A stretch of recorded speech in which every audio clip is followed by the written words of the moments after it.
January 17th, 2020, Friday Night SmackDown. Let's get it in. So, what happened? Robert Roode returned for the main event of Friday Night SmackDown after 6 weeks of an absence because of maybe an injury or something. Doesn't really concern me. John Morrison's debut return. He hasn't wrestled since 2011.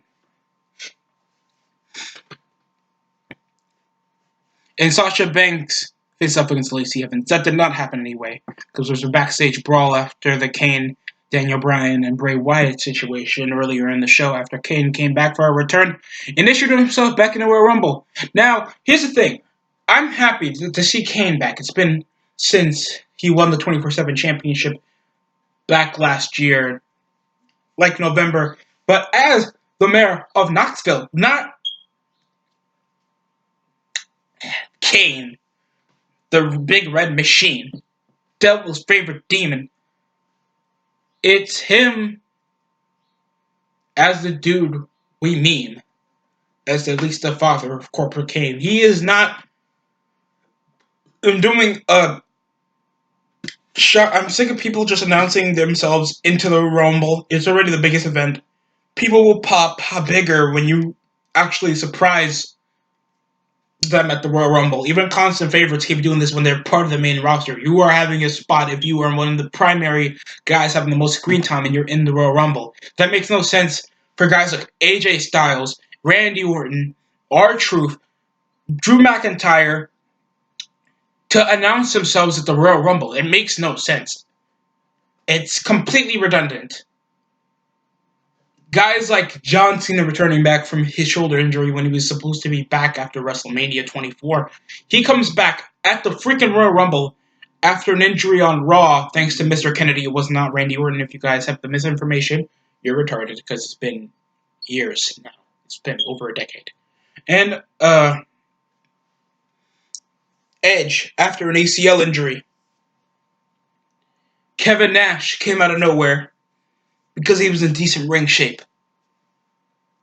Now we have Kane, one of the most notorious guys, not for the most successful careers, but the most iconic moments in the Royal Rumble, always getting steel chairs, choke slam, or nearly the quickest elimination in Royal Rumble history with Santino Marella. He did moments like that. And it would be a surprise since we haven't seen this guy on WWE TV in months. So was the Big Show. Imagine just randomly, before the go-home show this week until the Royal Rumble, he just announces that he's going to be in the Royal Rumble. Even though he's back on the roster for the last 2 weeks. That makes no sense. That's just a bit of a side rant. I have nothing against Kane. Hopefully he has a pretty entertaining spot.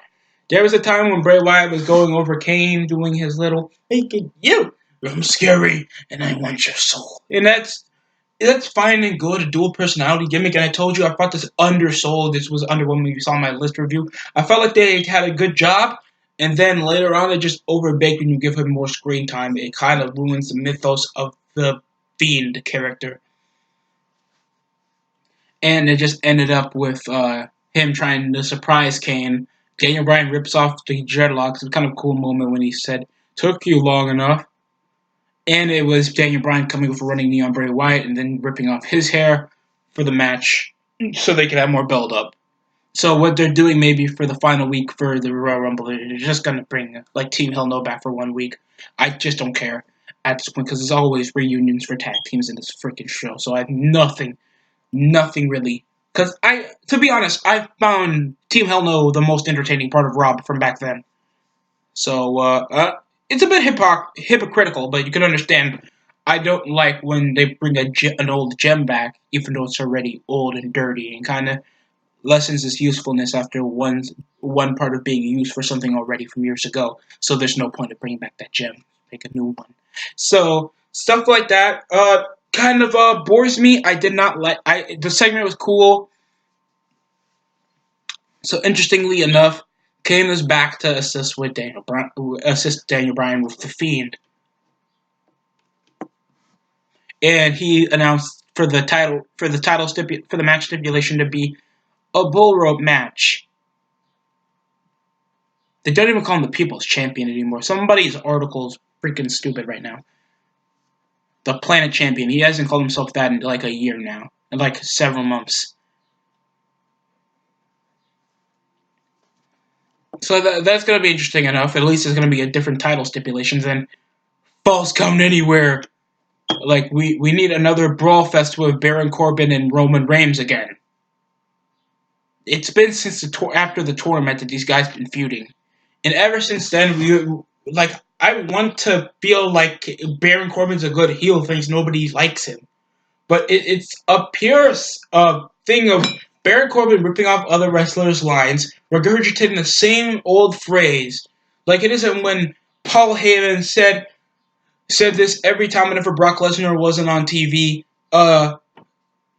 My client Brock Lesnar has broken the Undertaker streak because back then, and still to this day, it's still one of the most shocking, prolifically surprising, and the greatest accomplishments in Brock Lesnar's career in WWE history. Going 20-something-0 at WrestleMania, and a man like Brock Lesnar breaks it. That's something to be accomplished. Yes, Corbin did beat Kurt Angle in this retirement match where he hadn't, other than Shawn Michaels and Ric Flair, Ric Flair had something to lose the rest of his wrestling career. But for Kurt Angle, he didn't care how easy it was going to go out. He would have made it Jason Jordan if he stayed healthy. And he did win King of the Ring. But it still didn't bring him nowhere except bringing him loyal knights that wear the same wrestling gear they have always been, except Dolph Ziggler looks like a Confederate pole dancer. But it's kayfabe. John Morrison against Big E, one-on-one for John Morrison's return match in 2011. He hasn't been on SmackDown since 2008. No, since 2009, so this is kind of a return for him on SmackDown. And I have to say, this was a fun match. A follow-away corkscrew from the outside by John Morrison. Flips, rips around the corner like it's freaking nothing. Then does a punt kick from the apron. He does a he does that little swinging neck breaker that we don't even remember the move what it was called. And it ended it with freaking Big E did get some offense in there. He did try to do an attempt in the spear from the second rope, even though I still think it's dangerous in 2016 because he nearly broke his neck at one pay-per-view. And it came up with John Morrison with a no hands Starship Pain for the victory, with The Miz somewhat there, because Kofi Kingston came with an all-bleach hair and tossed him over the steel steps. And then John Morrison did a little bit of a splash from the outside, so yeah, the Dirt Cheap is back. And I have to say, that was a pretty good debut return match for John Morrison, so really good match. Rewatch it if you guys missed John Morrison from WWE. Please. He's still one of the best wrestlers. Even though he's still one of the top stars, it'll take a while until we get used to him. We had the Uso Penitentiary segment before commercial break where they were going to go into the match against the Revival. And it ended up with them saying, with Roman Reigns just positively coming down looking like this. Uso Penitentiary. The Usos are already over. Don't try to steal their catchphrase before they leave, you loser. I'm sorry. Oh, God. What a promo. I mean, I'm not trying to be disrespectful to Roman, but how bland is he on the mic? I mean, it ended up with the Usos winning, but still, it was just nothing. The Revival even came afterwards and ended saying with so this is going to happen to the tag division? What tag division? What tag division? Other than the Usos, you and the New Day, what's there? Yeah, return of Morrison and Miz might be nice, but there's nothing there. There's 3 tag teams in a roster contorting up to 30, 40 people. How's that enough to make a good roster? Most of the guys either went out, asking for the release, or going back to NXT. Nobody wants to be on SmackDown. They do nothing different. I've been hearing these complaints of different YouTubers that been complaining that still SmackDown is the same. And I feel their frustration. because I feel like they're not doing much to change. They're in Fox, one of the bigger sporting networks where they did the NFC Championship just on Sunday, and they come around doing all these sports and crap. So we thought this would change them over to a TV14 brand, but sports related as well. So they still have the WWE feel, except they're more converted into more sports like stuff. But when Dynamite's doing you guys much better, relying more on the wrestling aspect and keeping a win-loss record to see the guys to watch, there's more than just Baron Corbin to just watch 24/7 in the locker room. And guys complaining backstage off these work shoot promos that they want to leave the freaking company because they do. You have all these belts, like the Intercontinental Championship, WWE Championship, Universal, Raw Tag Team, SmackDown Tag Team, Women's Tag Team, WWE Raw Women's, SmackDown Women's titles, United States title, and the Cruiserweight Championship. And most of these things are not even shown on the main roster. NXT shows the Cruiserweight title. Raw is so desperate to pull in viewers that they'll put the two newest belts from last year in their show in a 3-hour scope when you guys barely have much of a developing cast.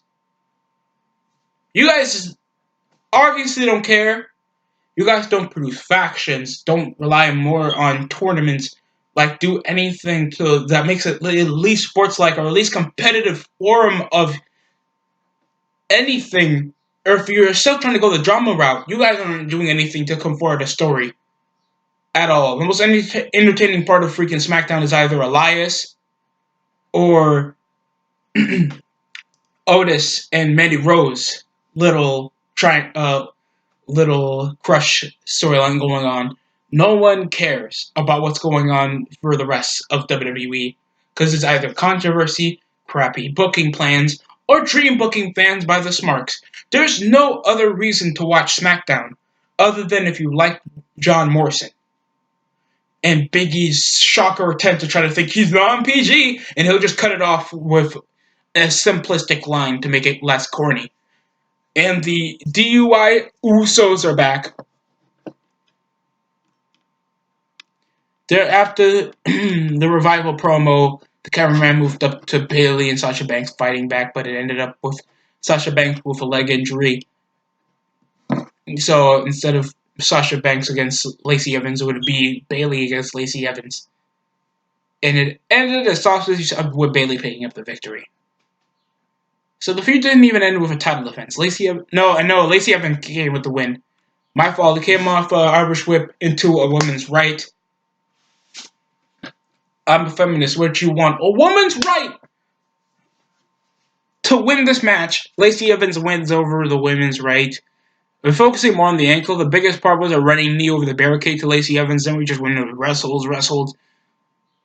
A move off the apron. There wasn't much to really call because I really think Bayley's one of the weaker links in this four horsewomen crap that you guys still think is like the most revolutionary part of the women's division. When it gives them screen time, and they're still the most disinteresting part of the show. It's really not. Like, they're not. Like, how many guys you have signed to main roster deals? Most of these guys aren't shown on TV, and they ask for their release. Because we give it over to Bayley, it still looks like a horse-faced auntie. And Lacey Evans still rip off Charlotte Flair with this little spickle of athleticism that Charlotte has. And Charlotte is still the most relevant 10-time champion currently in the business. And she had that record like last year until losing it to Bayley the next week. So that reign was complete. Like the next pay-per-view. It was literally the premiere episode of SmackDown on Fox that she lost it. And immediately afterwards, it just went irrelevant because Charlotte was going to Raw, so that was pointless. So it looks like Lacey Evans is going to get a title opportunity come the Royal Rumble against Bayley. Then we had Shinsuke Nakamura face off against... it was Braun Strowman coming to the aid of Elias after he was coming around after the entertaining promo we had last week. And saying that Brock Lesnar wasn't here, I'm going to be the guy in the Royal Rumble. He gets attacked after trying to insult Sami Zayn, Shinsuke, building up more of the crowd. I don't like Elias as a babyface. It doesn't work for him. Especially for crowd reacting gimmick as to see. So it kind of builds up the notion. But at least Braun Strowman comes over to the aid of Elias and demands a title shot for the Intercontinental title.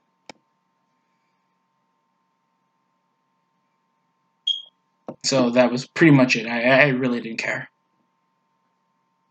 Whatever they're gonna do, they're either gonna let like Cesaro face up against Braun, even though Cesaro already lost to Braun Strowman already. So that wasn't much of anything because both these guys lost, and whatever this faction is, it's just full of jobbers. But Nakamura still holding the Intercontinental title. It really devalues the notion, even though you just changed the design of the belt. Nakamura been holding on to this belt since June of last year, and he's still not showing any prestige to the belt. And this is the guy who made the IWGP Intercontinental title prestigious, maybe because he faced up against the majority of either Gaijins or Japanese established talent from New Japan already. So this was already dumb, and he only had like 7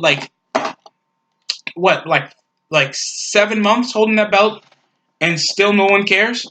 He beat Finn Balor for that in a kickoff show. A kickoff show for the second most prestigious belt in the business. And he still feels irrelevant with Braun Strowman trying to get a title reign after we saw him dancing, helping off the New Day. So I really don't care. It's like Braun Strowman, I really feel, is already a disappointing wrestler after having so much potential build up for him to be a single star here. So I'm a bit disappointed. If he wins the Intercontinental title, that is still going to stain because the only guy to make that belt even prestigious was The Miz when he was a heel. Now he's back to a heel. But now he's with John Morrison, acting like a freaking cheerleader. Next up was Alexa Bliss against Sonya Deville, and Sonya Deville backstage was asking if Otis would appear for him in the corner. And she did, but it ended up with a rolled-up victory from Alexa Bliss, so Alexa Bliss and Nikki Cross don't become jobbers. And it ended up with an accident with Mandy Rose getting tossed from the apron. Otis caught him, and he comes around doing his tongue like this. I'm never doing that again. And he came up with a loss for Sonya Deville, because Sonya Deville is the sole jobber dyke. And that will live in infamy of the jobber dyke. I wish I could edit well enough to put that there. Oh boy. Ended up with a tough loss. Like it matters. Like Sonya Deville loses nearly every one-on-one match she ever gets herself in, so it doesn't really matter. It just comes up for doing bicycle knees, a couple submissions. Then Otis comes out of nowhere and saves up the day. The match was boring and ended up in a bittersweet note because Sonya Deville is just gonna next week she's just gonna argue with Mandy. Well, why is he in your life? I really didn't care, so that wasn't much. Main event time. It will be Roman Reigns against Robert Roode in a tables match for the main event of Friday Night SmackDown. Roman Reigns is a top guy, but God, I don't care. This match was boring. I got a few power slams. There were Superman punch reversed for a spine buster. Glorious DDT in one part of the match. Moves up the table, and it's like, veteran move by Robert Roode. It's like, anybody would do that to get away from hitting themselves off the table. What makes that so veteran? The veteran thing is to hold up Roman Reigns by the head and try to DDT him for the table. But I think that would still count for Robert Roode to lose, I guess. I don't know. It ended up with Dolph Ziggler, then Baron Corbin came out to assist. It ended up with a super kick. But then the Usos came and splashed on both Corbin and Ziggler. Roman Reigns comes with... there was a one-arm little slip of a Samoan drop. It was so trash. Tosses Robert Roode into the table for the victory, and the Roman Reigns wins against Robert Roode. And after the match, he gets a call for his stipulation, and this was backstage when Baron Corbin said, if you win this tables match, I get to choose the stipulation against Roman Reigns at the Royal Rumble. And it's going to be a Falls Count Anywhere match. I'm not saying Roman Reigns is bad, or Corbin is that terrible. They're just so boring. What, I'm going to see a spear through the barricade, some uppercuts, some punches, some Samoan drops, interference. Come on, man. I really don't care. But this feud has been going on for several weeks, for a month, for how many months? 3 months? and it still hasn't captured my attention at all. That the biggest highlight of this feud is Baron Corbin tossing dog food at a grown man. The people say, "No, that's mighty disrespectful." Yeah, it's foul. It's just dumb. How does that take him seriously? There's a lot of embarrassing ways how they destroy a person, but uh, he comes around getting a dog mascot here, making fun of him because he's called the big dog and has a little fucking dog sound effect on his entrance theme. And it really devalued most of this feud, and Baron Corbin the most corniest guy. I'd rather have Billy Gunn be pushed right now in 2020 for the world title than to see Baron Corbin and him being king of the ring at this point. Because this is just boring. It doesn't prove the factor that Corbin is a hateful heel, or show that he has any authority. Thanks they haven't had a GM for 2 years already. Since the little we're gonna change WWE.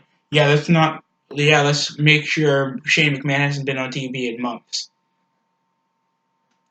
Or been or I understand like seeing these guys on TV is boring. But at least it shows that there's authority and order, and there's a reason why these guys should be here every week other than to just have a little bit of a freaking grudge match, than to value every championship ever made in this business. It really like lessens the notion that Raw has like 5 championships on TV while SmackDown only has 3. Don't you think that's a bit much? Don't you think like these guys don't know what you're doing at times? I'm just saying, it's just really disheartening. It's not that good. This show gets a 4 out of 10. Other than the Morrison debut and the Usos return and a bit of their promo, I didn't care.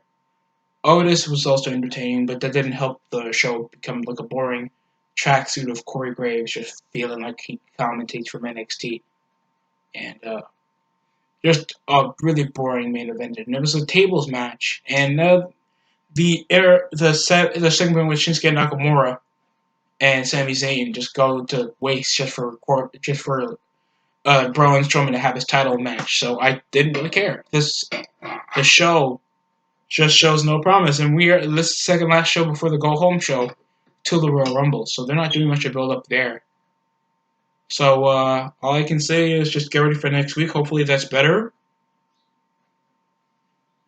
I can say that this show was lost a bit of its high point on the opening part of the show. Then second half of the show, they were just trying to drag it along.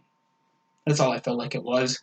Anything else, this show just keeps with the 4 out of 10. That's all it's going to get from me. Thank you for watching the DST show. Hopefully you liked the review or just me ragging on the show.